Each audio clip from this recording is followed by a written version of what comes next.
109 right now. So the 10-9 thing is, and I asked you your birthday. Yours is 7/10. 6/10. June. 6/10. 6/10 June. All right. 6/10/59. Yeah, and mine is 10/9. So that's what those numbers mean to me. October 9th. Yes, sir. That's where it starts. You're at 109 right now. You're watching the IC 10-9 podcast, coming at you live from Los Angeles, California. You're at 109 right now. I'm from L.A. California, A hot, A hot shade. Let me take you round the way. A lot of out-of-towners can't handle this city where you wear the wrong color and it can get tricky. But that was 86 and things done changed. We a lot more evolved with the way that we bang. Not the rips and the dogs, man, the smog might kill you. But you ain't gotta worry if you're staying north of Wilshire. Don't be scared of Crenshaw, the Slauson Supermall, or Earl's Hot Dogs. Man, you gotta do it, y'all. Come on, come to the hood where we do the most good. Magic Johnson be owning everything like he should. Linwood, Long Beach, Hawthorne, Gardena, from the towers in Watts to the hills of Altadena, the home of the traffic and that gangbang culture. And I hope the way we do the damn thing. Yes, coming at you live from Los Angeles, California. It's the IC 10-9 podcast. I'm your host, Larry Wiggs, and IC 10-9. Have you seen it? I don't know. I saw it today. And the way that I saw it today, well, I was over, I would call that the east side, but I was on Central Avenue.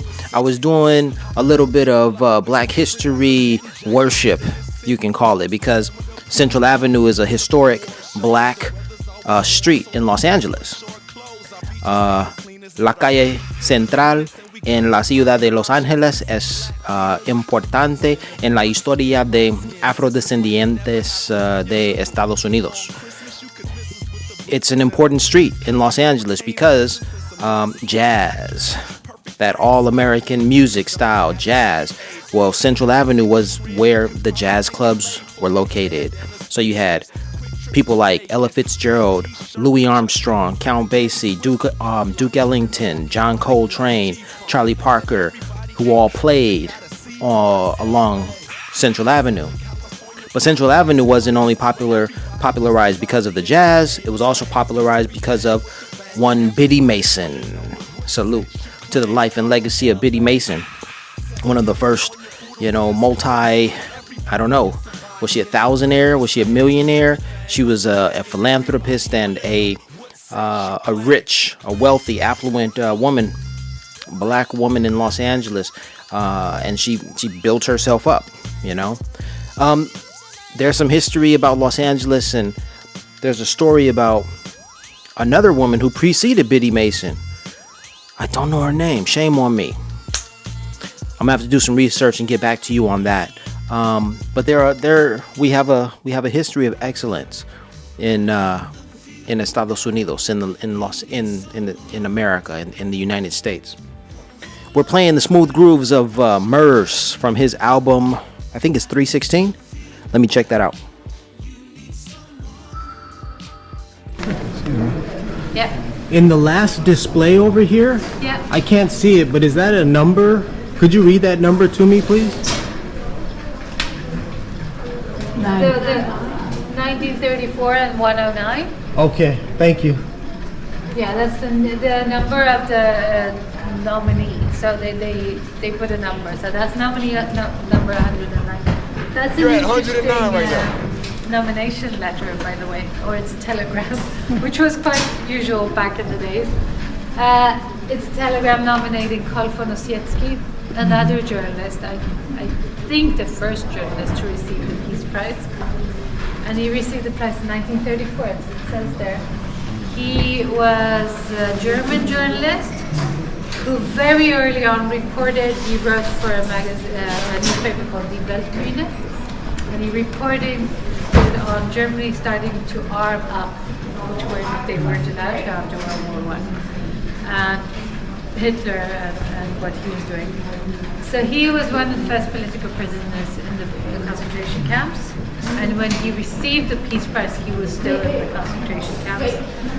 Hitler was very angry about this Nobel Prize. He forbade all German citizens to ever to say yes to a Nobel Prize.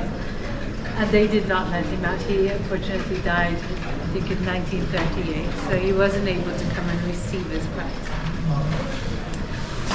And this is a fact for some of the peace laureates, that it's not the first time that somebody who is imprisoned received the Peace Prize. No, the album is entitled Murray's Revenge. What I do like about Murs is his conscious, rapping and the subject matter that he chooses, but then also the fact that he named his album 316. Let me check that again.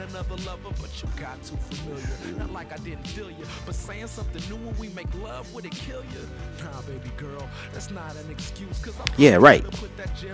The 9th edition. All right. Merce 316, the 9th edition. 316. So he used his birthday, which is 316, for the title of his album, 316. So Merce is 316. I am 109. You're at 109 right now. Kobe said 109, but I like to say 109. So I'm gonna switch up the flow and give you guys some different tunes to listen to. Let's go with the jazz, because I did mention jazz.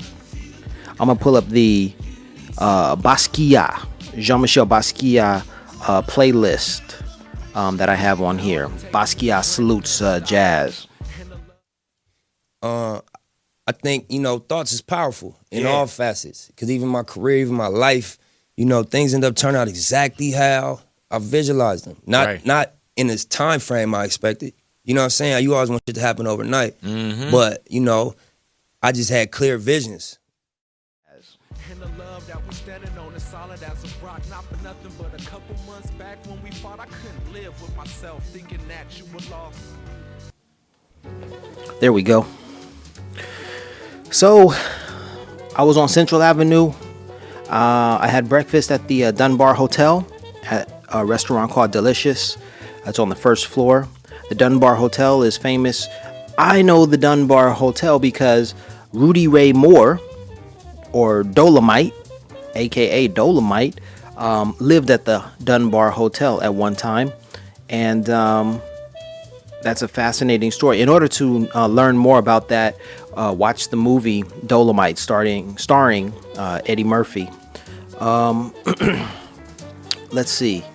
Beyond that, Central Avenue, yes, it has its history for jazz. It has Rudy Ray Moore, Dolomite's, connection to Central Avenue. It has Biddy Mason, that connection there. Down the street, you can find I think it's the 26th Street Bakery. Delicious pies coming out of there. I hope it's the 26th Street. Shame on me if I missed it. What I'm gonna do from now on is I'm gonna write down the topics that I hit as I'm talking extemporaneously, so that I can follow my train of thought. Otherwise, I'm just riffing up here, going from topic to topic. Whatever random idea comes to mind, then that's what I stick to, right? Crenshaw, Los Angeles. I drove down Crenshaw to get back home. Crenshaw is another boulevard in Los Angeles that is famous. Central Avenue is famous. Crenshaw is famous. Crenshaw is famous, recently because of the life and legacy of Nipsey Hussle, Ermias Joseph Askedom, right? And yeah. I have only just a minute.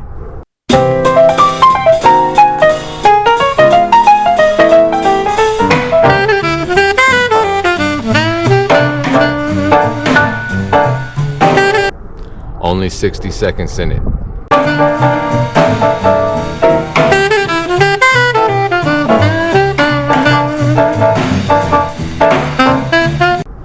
Forced upon me, can't refuse it.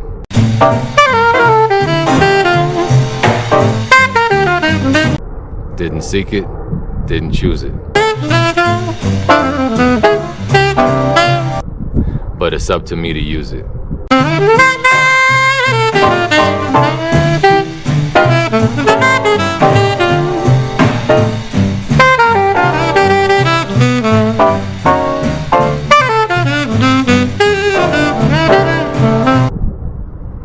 must suffer if I lose it.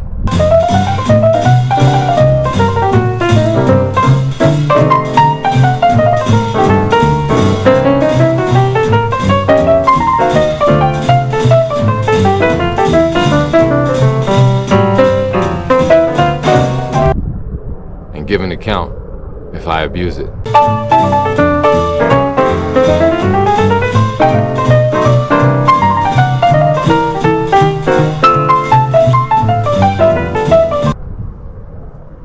It is just a tiny minute.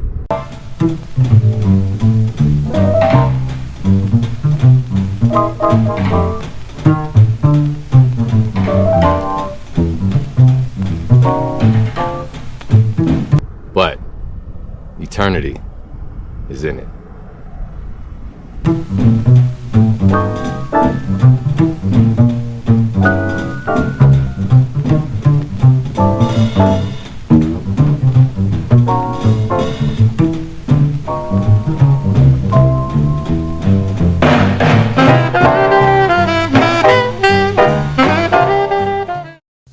So recently on the IC 109 podcast, I was talking about slavery in California, and the topic of slavery is so nuanced. There's so many ideals. There's so many experiences. I mean, but that's life, right?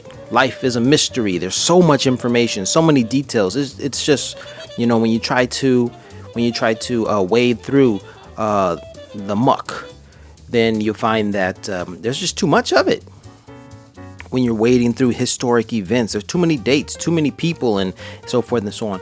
So what I'm doing is I'm looking at the topic of slavery in California, and I'm trying to parse it. I'm trying to figure out, look at the themes and the big ideals and the big events. I really want to understand what happened in California, and I think I have a fair understanding today because I was reading the book Black Pioneers, California's Black Pioneers, and then there's another encyclopedic book entitled World Slavery, and taken together I was able to extrapolate. I was able to parse information and things about our existence, about life. But the central theme has been slavery, right?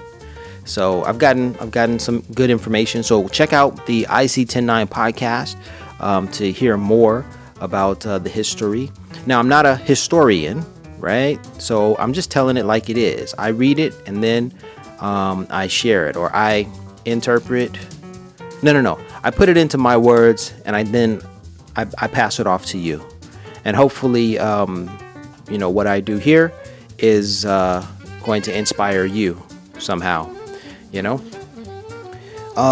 Mistakes happen, so it is what it is, but we just keep it going, and this is a creative endeavor, so take it for what it's worth. Take it with a grain of salt, you dig? Alright guys, peace and blessings. I'm gonna leave you now, but just know that you are loved. And I see a work of art that he painted around 82, 83, and I see the number 109 in there. Right. And I'm like, yo, that's my number. I'm saying to myself, yo, he's my favorite artist. Those are my favorite numbers. What a coincidence. I mean, he's passed on, and there it is. I've never seen it in any other work. So I was bugging off of that. So I immediately stopped the DVD, jump up, grab my phone to post about it, on Facebook. And as I'm typing a message, to send this out, I check the time and it's 11:09. And I'm like, honestly, I have many of encounters with 10:9. And that was but that this was a one, special one. That was incredibly unexpected, unplanned, synchronistic, just bizarre. But welcomed. I love that. Of course. So there I was over at I don't know how, Bruxelles or what have you. I was having a cigar, having my meal. I dropped my cigar, sadly, but then my food was delicious. It was delicious, and then after that, I got my tab, my bill. It's tab number, well, I won't even say it. I took a picture of it as evidence, but I was tab number 109. That's exactly what I was. I don't know if my channel's not that popular. This channel is not that popular, so how could they have known? I'm telling you. So I spoke with my wife just a minute ago, and she said that the reason I hadn't been having my experiences with 109 is because she's been having them for me. I think she's right. But now that I'm in Ireland, you know, the story continues. Did you ever get down where it was like, man, this ain't gonna work? All Or, the you know, time. That's why I call my thing the marathon, because I'm not gonna lie and portray this ultimate poise like I've had it figured out. Nah, I just didn't quit. That's the only distinguishing quality from me and probably whoever else going through this or went through this or is gonna go through this, is that I ain't quit. I went through every emotion. I went through every emotion with trying to pursue what I'm doing. You know what I mean? And I think that what gonna separate whoever's gonna try to go for something is that you ain't gonna quit. Hey, I don't know. IC-10-9 out. Kobe. You're at 109 right now. Oops. See what I'm saying? Mistakes.